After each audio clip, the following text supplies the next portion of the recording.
ఢిల్లీలో కొట్లాడండి, మేము వస్తాం.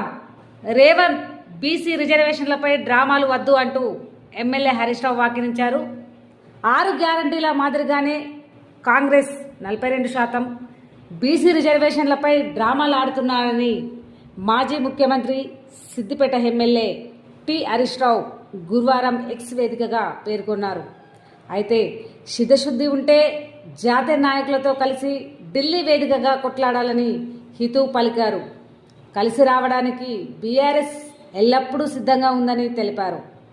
మాయమాటలు చెప్పి గతం ఎన్నికలో బీసీలను మోసం చేసి అధికారంలోకి వచ్చిన కాంగ్రెసు స్థానిక సంస్థల ఎన్నికల్లోనూ లబ్ధి పొందాలని చేసిన కుట్రలు పటాపంచలయ్యాయని పేర్కొన్నారు.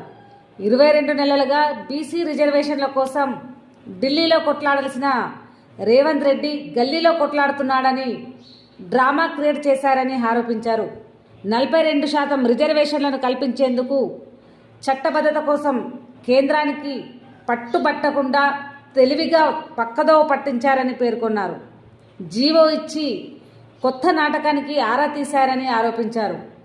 రేవంత్ రెడ్డి ఇప్పటికైనా డ్రామాలు ఆపాలని, బీసీలకు 42% రిజర్వేషన్లను పోరాటంలో అఖిల పక్షాలను గమ్యస్థానం చేయాలన్నారు హరీష్ రావు.